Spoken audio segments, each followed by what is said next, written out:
just for avoidance of doubt, I know you all know we left government a long time ago. And associated with the Wheelbarrow Party, the UDA. Kwa sababu vile hata naona, hata wenye Wheelbarrow wenyewe wataitoka waiwachi. The second thing I want to sikizane tafadhali, because I want to be very direct. The second thing, mimi kama David Nyoro na wafuasi wangu kutoka leo nimeingia chama inaitwa People's Party of Kenya.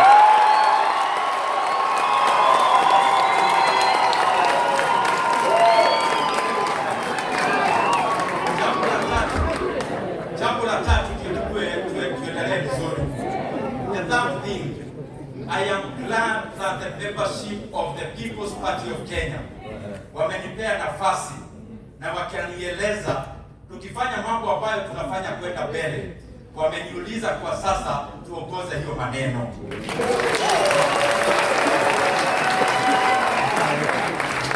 Na mimi nimeitikia hiyo mwito. The third thing, as all the membership of the People's Party of Kenya, we have today joined the opposition.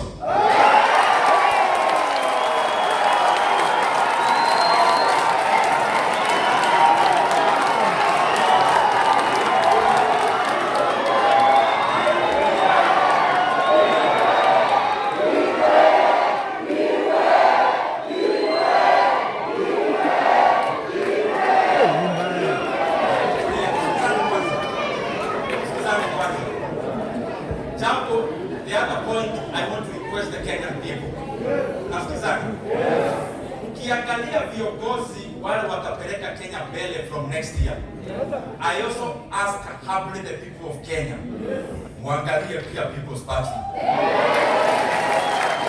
Pia wao wako na viongozi wanaweza shikana mkono na wengine na tukoboe Kenya August of next year.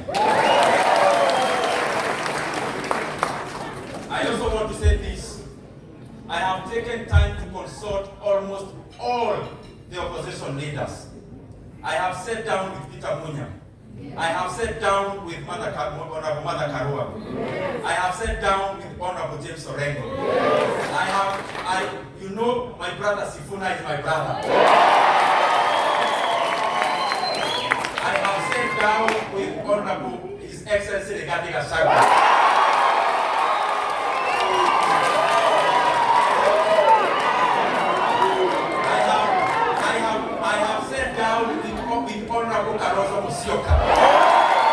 I have consulted even many others I could have forgotten.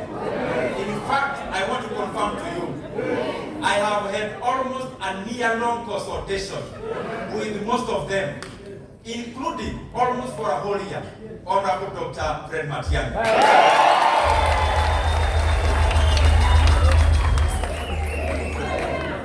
And therefore, I want to say this. In all the people's tours, that is the People's Party tours, all the aspirants of the opposition are invited. Anytime.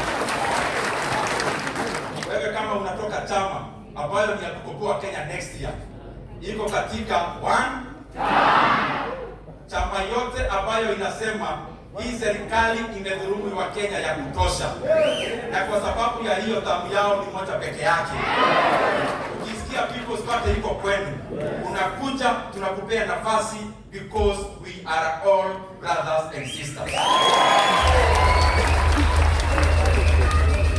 Na tutaangazia sana mambo ya kutrain aspirants katika People's Party. Aspirants wote wanasimama katika diwani or MCAs, wale wanasimama katika MPs na zinginezo.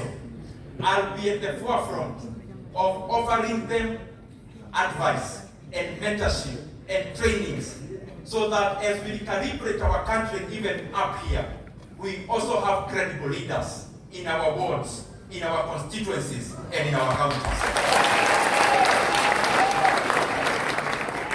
So I am for one united Kenya. All Kenyans, we cannot leave you behind. I'll be going across Kenya to many areas.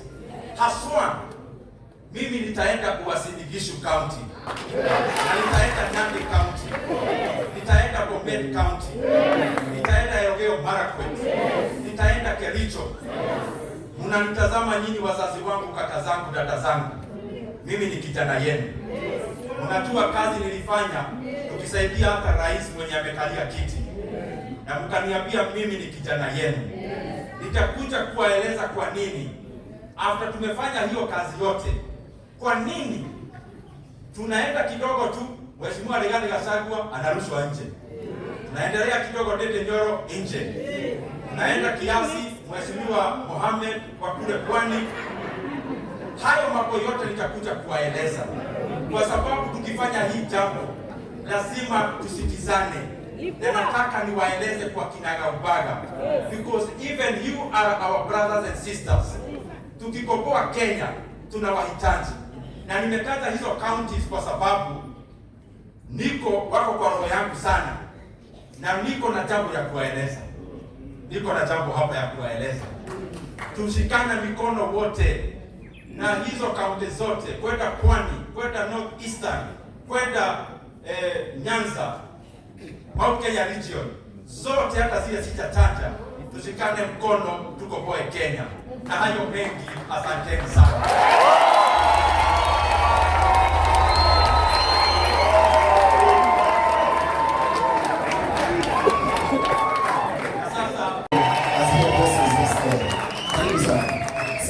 Asante sana. Tunaweza keti tafadhali. Kenya oye! Kenya oye! I'm very excited this evening to join Kenyans. And first of all, I want to appreciate Kenyans and thank them for the patience. You know, some few weeks back, I communicated to Kenyans that will be giving our direction in terms of where we head politically. And it has taken us actually more than those weeks, because it's a thought that, and it's an engagement we have been having for quite a long time. So I want to appreciate Kenyans for joining us this evening.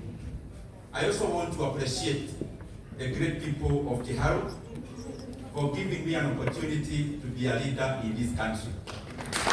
And I have to say this to my compatriots, the people of Kenya, because I believe, even as I make a political decision, these are the kind of decisions we have made previously, and there are some lessons we have gained out of that.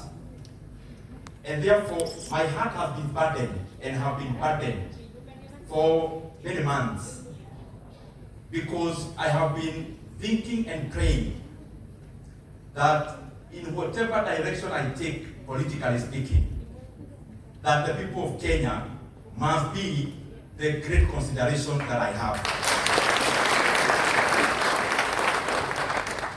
I have participated before in national campaigns, as you all know, na nikazunguka Kenya mzima.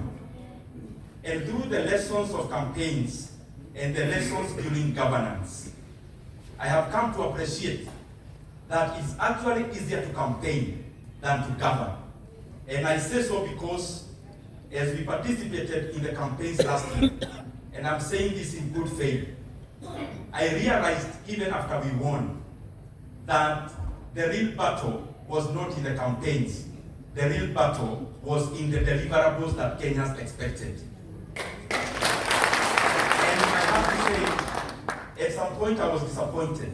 And I'm saying this again in good faith, because we had a captain, and I always think that as you head forward as a leader, you must be crystal clear on where you are taking the people.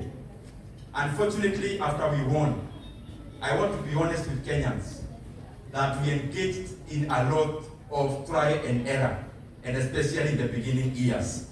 And that is the reason I have been having a burden, that whatever I do in terms of politics, it has to be based on the right governance after the win, even as we head towards the winning.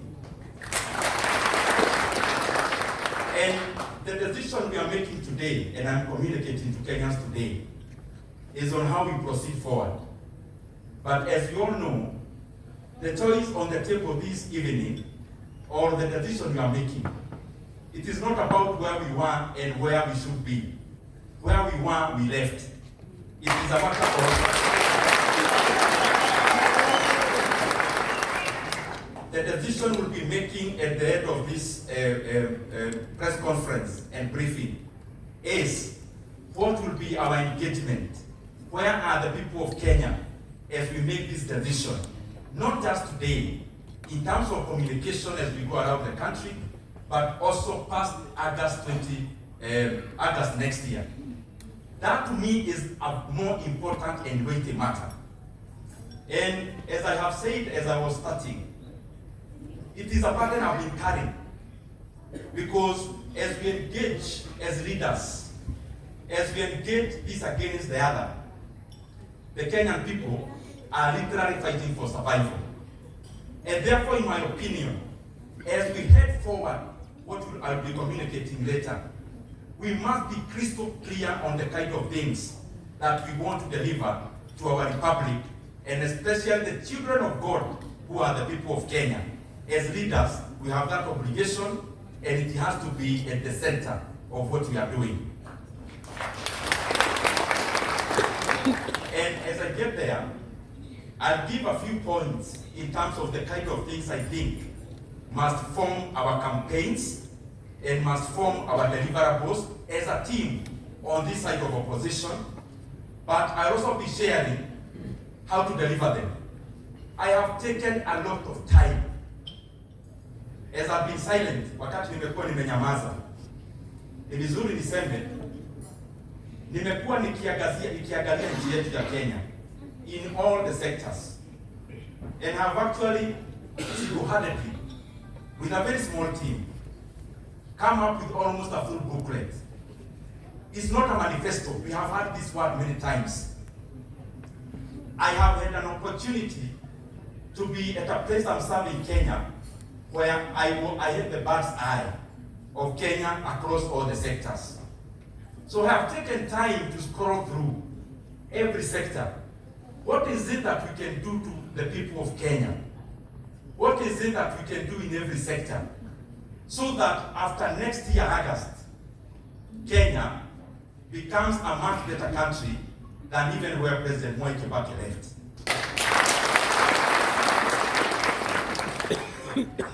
And as I say this, allow me to say for those who are watching us for the first time and hearing maybe about Kiaru for the first time. Kiaru constituency, which I represent, is a very vast constituency.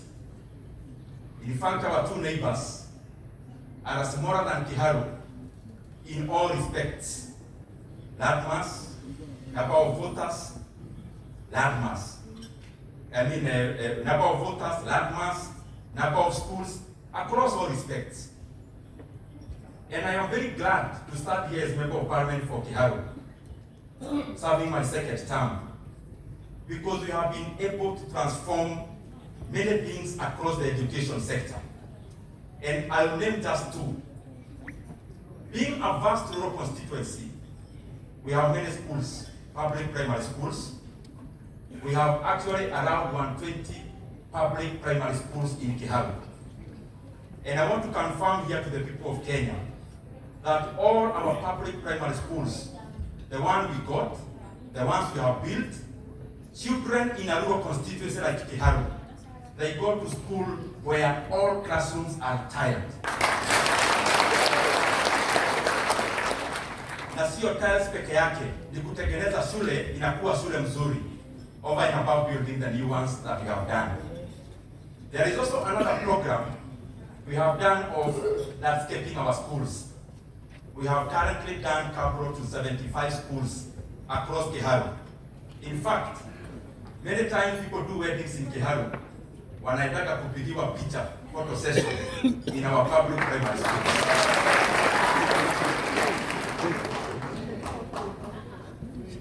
Jambo la pili ningetaka nitaje, tuko na shule 65 shule za secondary day secondary schools and we have around 12,000 learners in those schools. We have a program we run called Kiharu, and I want to confirm to Kenyans that fees across Kiharu in all our public day schools, fees is only 500 shillings per term. And learners eat in school, and they actually eat chapati every last Friday of the month. Na sio ile ya machini, hii ni chapati kabisa. And that is my entry point.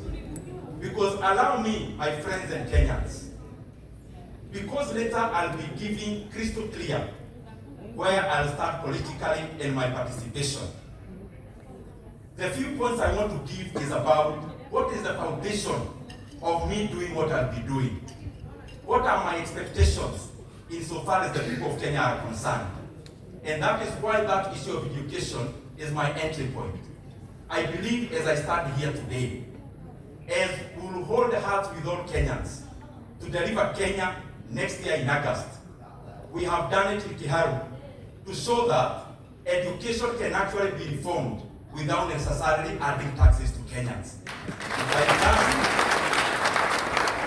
By just reconfiguring the resources that we have. And in the education sector, these are my expectations, together with the people on the opposition side, whom will be seeking an opportunity to deliver Kenya next year. On the education sector, and I'll be giving just a summary. We start from ECD. I know it's a devolved function. The points I'll be giving, some may require changes in law. Others may require just an executive direction. Others just funding. So I'll give them knowing that some may actually require changes in our laws. ECD, as it is in Kenya, we have to change it from next year. We have to change it and have our ECD trainers and teachers either at a TSC or a TSC equivalent. I believe this is possible so that we have a body that is looking at the welfare of all ECD teachers, from hiring to transfers to the remuneration, so that even as they seek their welfare, they can canvass that in the national arena. The second thing is on secondary schools. We have demonstrated it is doable. I want to confirm to Kenyans, the team I will belong into, and the people we are going to hold hands with, we must, from January of 2028, deliver free basic education.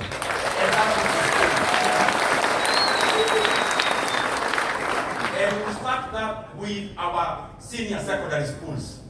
Of the 3.5 million Kenyans and learners in our senior secondary schools, we only require an additional 35 billion Kenya shillings. My proposal is as follows: that NTCDF will contribute 10 billion shillings into that kitty. The equitable share of our counties, because they also give bursaries, they also contribute 10 billion Kenya shillings. And that issue is that the national government to give it 15 billion Kenya shillings.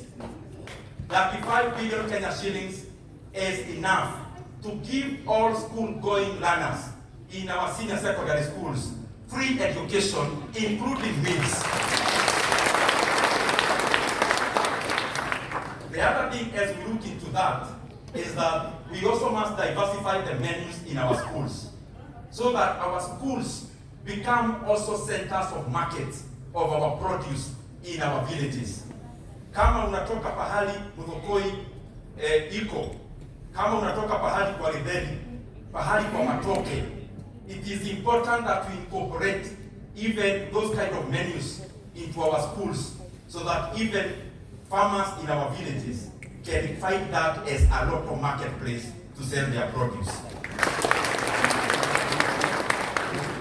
Na wale wanatutazama wazazi wetu, mimi nasema ya kwamba nimeangazia na nimechukua Kenya mzima na nikaangalia fedha tuko nazo, na zile mbinu napeana leo ni vitu tunaweza fanya bila kuongeza kodi kwa Wakenya, na ndio nimesema next year lazima tukikomboa Kenya in the January of 2028 lazima Kenya ipee watoto wa Kenya masomo bila malipo, tukianza na senior secondary schools wasome bila malipo yoyote na wakuwe wanakula shule, na nimefanya hiyo mahesabu na najua kwenye pesa itatoka.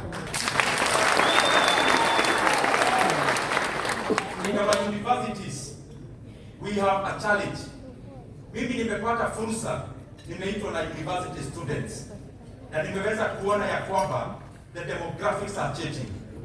Wale wanasoma kama sisi kutoka familia hazijiwezi, nimeona ni gumu sana, kwa sababu nimeitwa na university students engineering, nimeenda kwa madaktari, na nikaona iko shida kubwa sana ya watu kutoka day schools, wanafunzi kutoka familia zile ziko chini sana kupata nafasi ya kufanya kozi kama hizo. Pia hapo kuna jambo tumefanya, ni vile tunapeana summary. The second thing, and I want to finish first with social response, because there are two things that are important which are social investments. One is education, the other one is health. Education adds value to a human being, and health services labor, and the provider of labor is a human being. On the side of health, mambo ni mawili nimeona yale changamoto kubwa. Changamoto ya kwanza ni sisi viongozi tumeingilia mfumo ya healthcare. Unapata kama system ambayo ina manage healthcare ya Wakenya wenyewe ni wenye tu wanaongoza nchi. Jambo ya kwanza, system kama hiyo ya IT, it must be owned by the government of Kenya. Jambo la pili, na hiyo ni changamoto kubwa, and I said I'll be mixing language, is the issue of funding. I have looked at the amount of money we collect in our healthcare system, in whatever name we call it, the previous one of NHIF and the current one. And whatever we say, whatever we promise, the point of the matter is that there is a funding gap.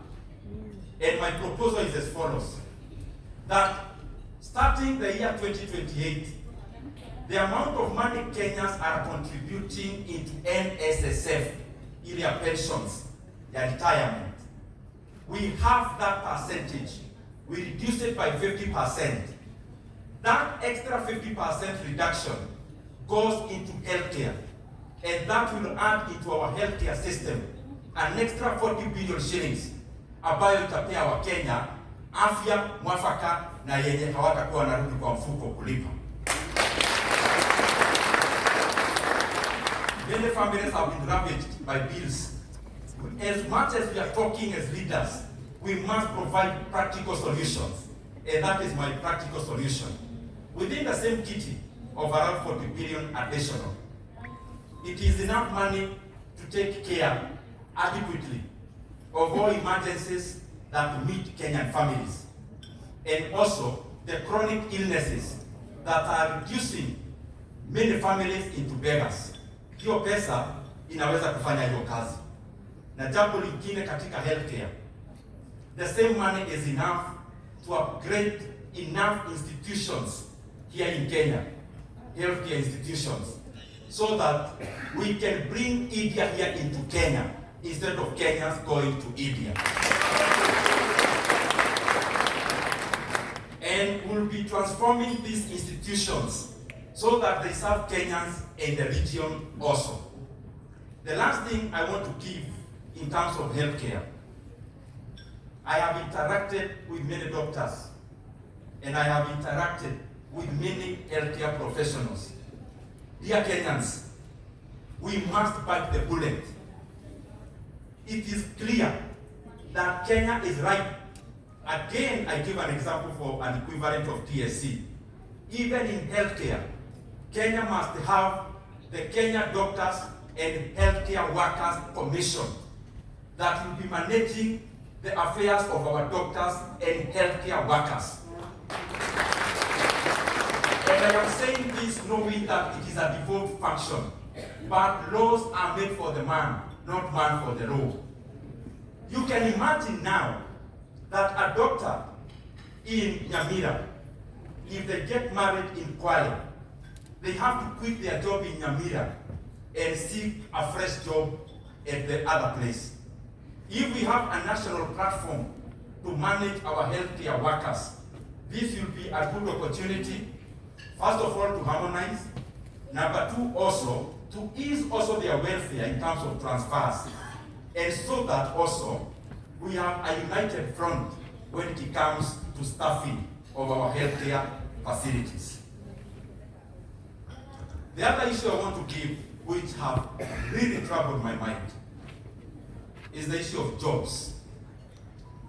The other day, I got a committee from one of the churches in my office. And they were coming to invite me for a function, a church function. There were two ladies in that committee. And just during the introduction, one lady even cried, even before they told me what the agenda of the meeting, why they had come to my office. Because the lady has a son who is a doctor, who is doing vibarua. The other lady in the same meeting has a pharmacist, also unemployed. Every Kenyan watching us tonight, all families, all most of them are having a challenge of people who have gone to school. They are willing and able, but our country cannot provide an opportunity for them to work. Dear leaders and Kenyans, this has to change. And I'll give a few areas. I'll just give a few. One is that all the economies of the world that we study, from Singapore that we all hear about, I know you are almost laughing, to South Korea, to China, and all these countries, the basis of growth which creates a synergetic movement in the economy is manufacturing. We have to deliberately grow our manufacturing sector to secure jobs for young people in Kenya. And in this respect, you cannot talk about manufacturing without talking about the cost of power. And that is why, in terms of manufacturing, the proposals I have come with are a domicile, number one, around getting power adequate in Kenya, but also cheap. One is that we have to totally liberalize power sector. And the kind of lip service we are hearing from government is not enough. Liberalization has to happen. If an industry can produce their power to use, and they have access to sell, they must be at liberty to sell it to the next factory. So that we have as many producers of energy as possible, because abundance brings forth lower prices. The second thing in terms of bringing the cost of power down in Kenya, we have an institution called KenGen, majority owned by the people of Kenya through the government. The current valuation of KenGen is around 75 billion Kenya shillings. Yet it is a company that produces roughly 2,000 megawatts of power.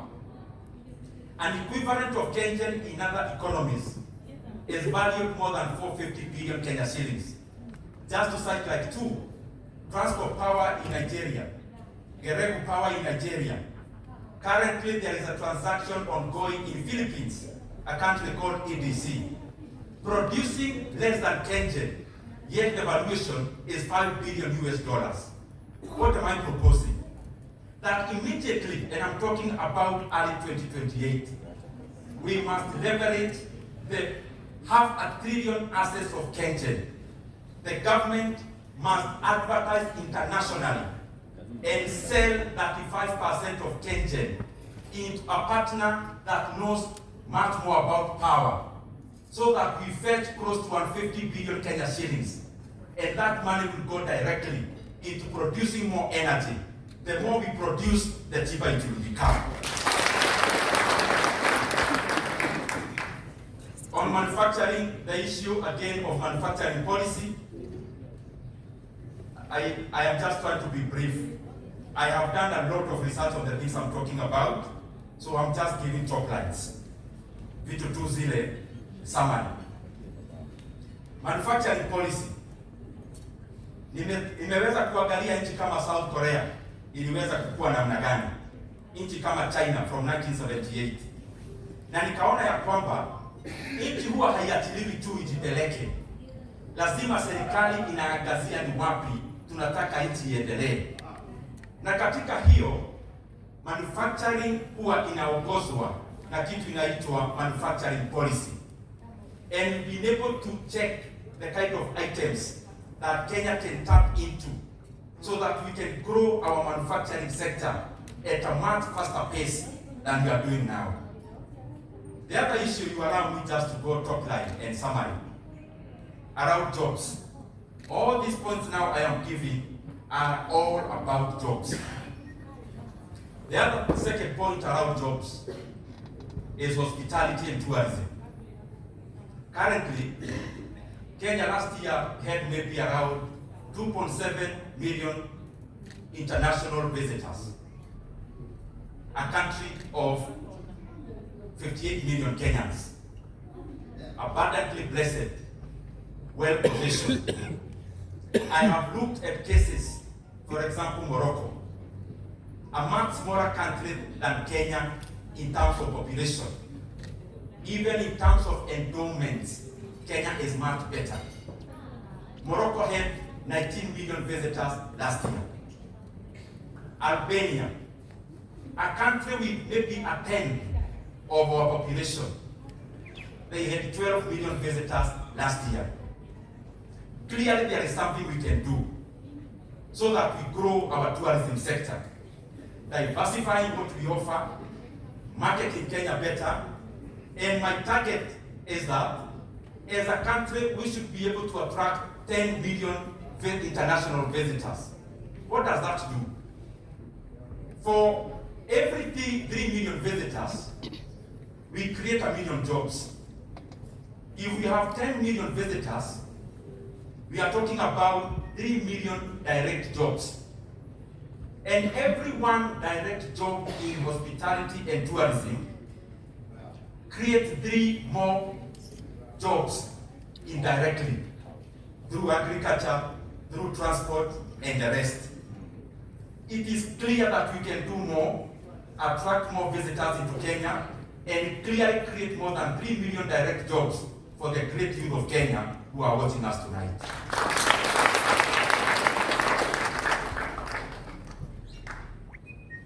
The other issue I want to highlight in terms of jobs again.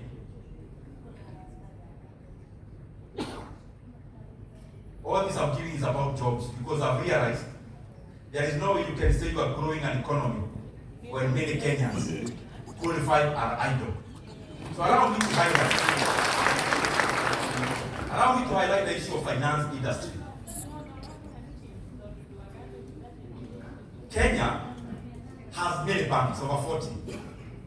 Whether big or small, they all make money. How then do we give an advantage to others that is in our country? My proposal is this way. Kenya must covertly frustrate the takeover of the Kenyan banks by international institutions. Covertly. Because this is a sector that clearly makes money. How do you give out a sector that makes money so easily? The second thing is that we must deliberately create an atmosphere where we can have big banks, Kenyan banks, competing regionally and continentally. Through our regulator, it is important that Kenya creates big behemoths, banks in Kenya that can compete continentally with banks like Standard Bank, like banks like Netbank. And this, I have done what should be done by the regulator, so that even as we grow competition in our finance industry, we also have big enough institutions that can compete across the continent, because this fetches Kenya money from other markets. Tuko pamoja? Allow me so that I am sequential to highlight just briefly about agriculture. Agriculture currently is dominant in our economy when it comes to jobs. Many Kenyans in rural areas, precisely 70%, are employed in the agricultural sector. But the productivity is too low. Even with the fertilizer subsidy, Kenya is facing an imminent maize food shortage in the next 3 months. I can assure you, Kenya can only import maize to sustain ourselves in the next 3 months. Therefore, this shows whereas some policies can be enhanced and become better, we also need additional policies around agriculture. And just to give a few, when it comes to cash crop and food crops like maize, beyond fertilizer, we need also to participate by availing to our farmers cheaper or even much more subsidized certified seed of maize. Because there is the issue of production, but there is also the issue of productivity. Hata ukipea fertilizer mbegu ambayo ni sio mzuri sana, fertilizer can only do so much. So that is one of the areas to grow productivity and production. But holistically, when it comes to cash crops like tea and coffee, na najua kuna wakulima wengi wanatutazama hapa leo wako katika eneo mingi za Kenya. Kenya haifanyi enough kwa kusaidia wakulima wetu kuzalisha vizuri coffee and tea, na pia kwa wao kupata mapato mwafaka. Na kwa hayo, beyond the fertilizer which we must avail to Kenyans, we must also do much more. Kenyans are also asking for more affordable pesticides and other inputs within agriculture. The second thing is about marketing. Yes, we grow this tea and coffee, but we can look at where we can get better prices, what kind of products. We must deliberately, as a country, embrace speciality, so that as we grow our tea, na tukikuza kahawa yetu, tunakuza ile iko na bei ya juu sana katika bei za kidunia na soko ya duniani. And agriculture has a potential to raise productivity to the millions of farmers who are engaged in it. Mniruhusu niende nikimaliza. Na nikiongea kwa sauti mnisamehe, hii ni kitu ambayo imeumiza roho yangu sana. Because I think our country can do more, but there are some chokes and there are some bottlenecks that we have to deal with. Utaniruhusu niende kwa vitu zingine, sio sasa za kazi. Na so that I'm sequential. Hizi vitu nimezifanya mwenyewe, lakini ningetaka naangalia ndio tusiache ile muhimu.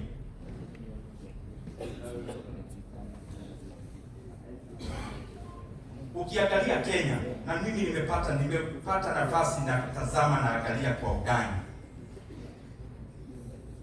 ile shida inakuba Kenya kwa sasa ya juu zaidi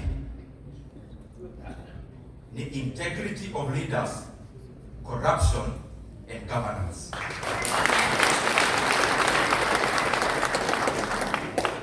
Dear Kenyans, kama kuna kitu lazima tufanye kwa dharura, ni kwamba we can no longer continue to stomach leaders who get elected and their ambition is to get richer than the leaders they replaced.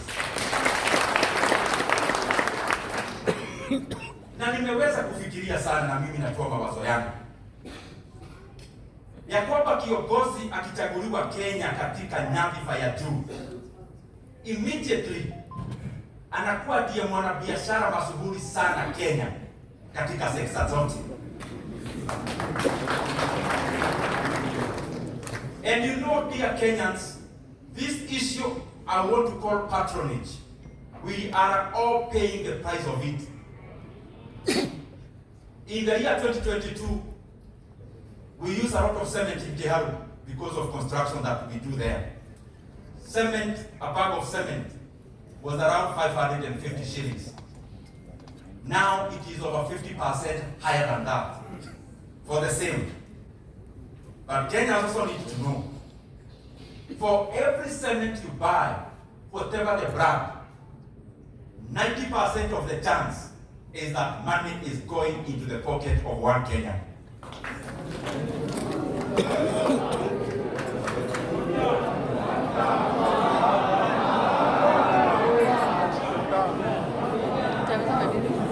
And I do not want to personalize this address, but I have thought about it keenly. Na hii ni jambo ambayo kama Wakenya tutajiuliza. Kenya iko na tradition ya kwamba ukitoka kama kiongozi unaheshimiwa ukitoka ofisini. But the question we must ask ourselves as Kenyans, it is at what cost are we going to continue with this tradition? Even when it is glaring that people abuse power, must we continue to say as Kenyans that we want to continue those who leave power simply because they have gone, and yet it is glaring they abused power to make huge amounts of money? Hiyo ni jambo nataka tujiulize kama Wakenya. Na kama kuna jambo ambayo inazuia nchi yetu kuenda mbele, ni viongozi ambao ni walafi, wanajipenda na wananyakua mali ya umma. Kenya must criminalize proxy investments. Kwa sababu viongozi wengi wanaandikisha yule wakitaka kuown vitu. We must criminalize proxy investments. Then the second being, anyone seeking power, and especially in the presidency, you have to come in the open. You list all your assets. And by the time you leave power, we also have to review your assets. And then Kenya has to have a cap that there should never be assets transferred to those other people or to those leaders 25 years after they leave power.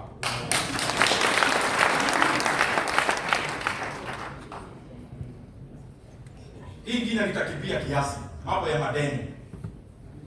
Kenya kwenye iko sasa, Wakenya wenzangu, kama kuna jambo ambayo inahujumu uchumi wetu ni mambo ya madeni. Kwa sababu sasa Kenya iko na deni ya shilingi 13 trillion shillings. Tunakopa shilingi bilioni 4 kila siku. Now Kenya every Kenyan, including the one who was born today, is born with a debt of 228,000 shillings. Na tunaendelea kukopa kwa kasi than before. There are many things I'm proposing, including holistically growing our economy. But the silver bullet that we have as a country to come out of this issue of debt, dear Kenyans, is oil and minerals. Kwa sababu Mungu amebariki nchi yetu na tuko na mafuta Turkana, tuko na minerals. And the more the reason, dear Kenyans, we must guard these assets viciously.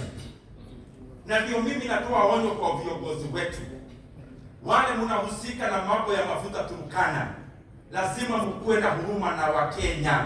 Mambo ya mafuta ya Turkana inafaa isaidie kaunti ya Turkana na Kenya mzima, na itusaidie pia maneno hii ya madeni kubwa. Jambo lingine ya pili ambayo ni muhimu sana katika hiyo mambo ya madini, mambo ya kule Kwale, Mlima Hills, kuna watu pia wanamezea mate. And I want to tell them, because I know they are watching, we are not going to allow you to take over Mlima Hills for your own personal benefit. Because that is the silver bullet we have economically, oil and minerals, to deal with the issue of debt. Wacha niseme jambo ya equality. Sisi wote kutoshana kama Wakenya. Na mimi my proposal is as follows. That from 2028 January, inua jamii ile tunapea wazazi wetu. Na mniruhusu nikisema figures zingine ziko chini kiasi. Mimi nimejaribu kuangazia vitu Kenya inaweza fanya kwa sasa bila kuongeza ushuru. Hii 2000 shillings tunapea wazazi wetu, we must increase it in January of 2028 into 3000 shillings and increase another 1000 shillings after 3 years, because the bill of every 1000 shillings is 12 billion Kenya shillings per year. The other thing ni maneno ya mahakama. Naanza kuongea haraka ndio tuite viongozi wengine watusalimie. Ndio tuweze kupeleka mambo ya mahakama ikuwe so that we give justice to Kenyans across the board vizuri. My proposal is that we double the capacity of our judiciary in the next 5 years, but also number 2, tuweke kwa sheria that our judiciary must receive 1.5% at the very least, 1.5% of our national revenue per year. Hiyo jambo ingine nikienda kumaliza, mimi na propose hii mambo yote tuko na system kama ya e-citizen, ile ya SHA, ile ingine ya NTSA.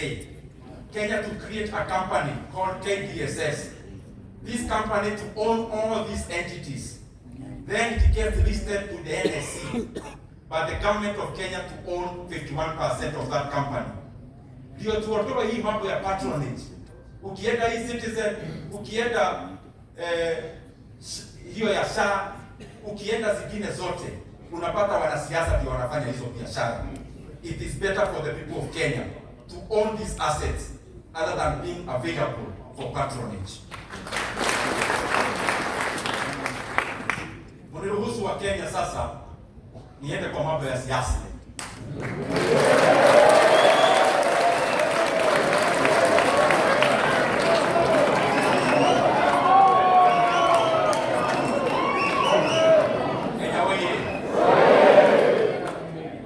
And I want to be very direct and specific.